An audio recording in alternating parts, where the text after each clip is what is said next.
কত ভালো ভালো নাম রেখেছি আমরা ছেলে মেয়ে।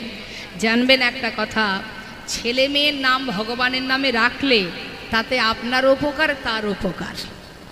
দিনান্তে একবার হলেও তো আপনি ছেলের নাম ধরে ডাকবেন, সেই নামটা কিন্তু ভগবানের নাম উচ্চারণ হবে, এটাতে আপনারই লাভ, তাতে ছেলেরও মঙ্গল, ছেলেরও কল্যাণ। জেনে রাখবেন নামের যে মহিমা আছে, নাম বেছে গুছে রাখলে, ভালো নাম রাখলে তার মহিমাটা কি? তাহলে ছোট করে বলি মা, অজামিল।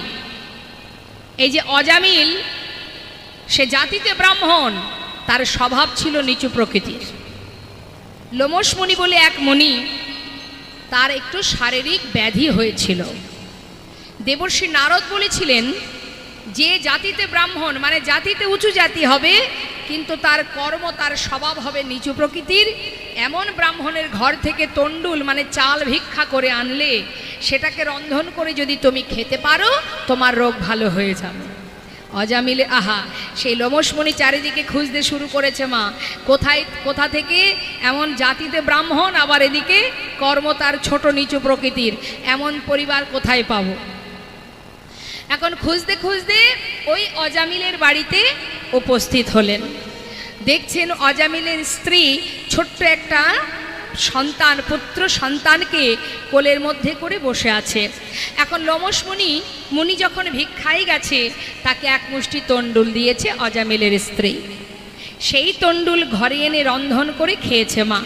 খাবার পর যখন তার রোগ ভালো হয়ে গেছে, তখন সে খুশি মনে ভাবছেন যে আমার যখন আজ এত বড় বিপদ থেকে উদ্ধার করলো, কিন্তু আমি তাকে একটা কিছু বর দিলাম না, যাই একবার গিয়ে একটু আশীর্বাদ করে আসি।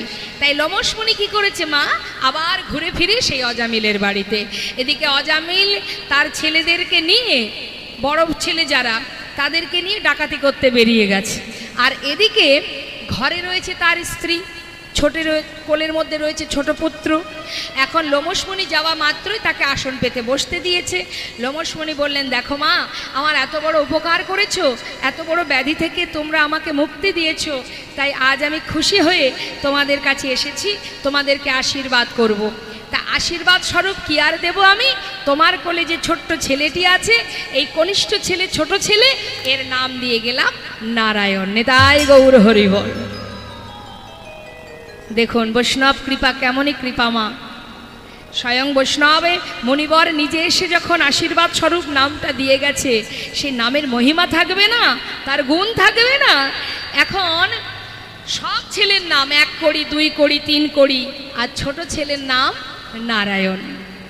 সারা জীবন ডাকাতি করে, চুরি করে ছেলে মেয়েদের খাওয়িয়েছেন। অন্তিম সময় যখন এসে গেল, বাবা শয্যায় শুয়ে আছে লোমশ মুনি। আহা, অজামিল শয্যায় শুয়ে আছে, শয্যায় শুয়ে আছে। অন্তিম সময়, আর সময় নেই।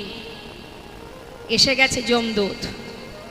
সে দেখছে যমদূত এসেছে, তাকে নিয়ে যাবে। ভয়ে ভীত হয়ে আত্মনাদ করে চিৎকার করে ডাকছে, নারায়ণ নারায়ণ, একবার কাছে আয় বাবা, নারায়ণ কাছে আয়, নারায়ণ আমার কাছে আয়।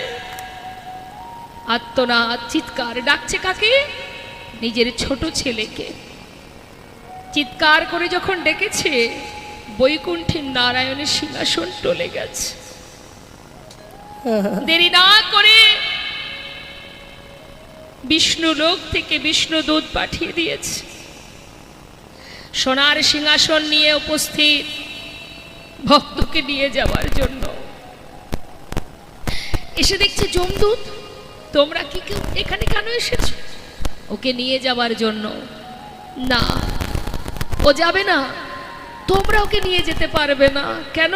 সারা জীবন অন্যায় করেছে, পাপ করেছে, চুরি করেছে, ডাকাতি করেছে, ওর পাপে পরিপূর্ণ ভাণ্ডার, ওকে আমরা নিয়ে যাব জমালয়ে। না, বারবার কার নাম ধরে ডাকছে তোমরা শুনতে পাচ্ছ না? পাচ্ছি তো, ও তো ছেলেকে ডাকছে, ও তো সেই বৈকুণ্ঠে নারায়ণকে ডাকছে না, ও তো নিজের পুত্রের নাম নারায়ণ, তাই সেই নাম ধরে ডাকছে। তখন বলে উঠলেন, শোনো, যাকে উদ্দেশ্য করেই ডাকুক না কেন,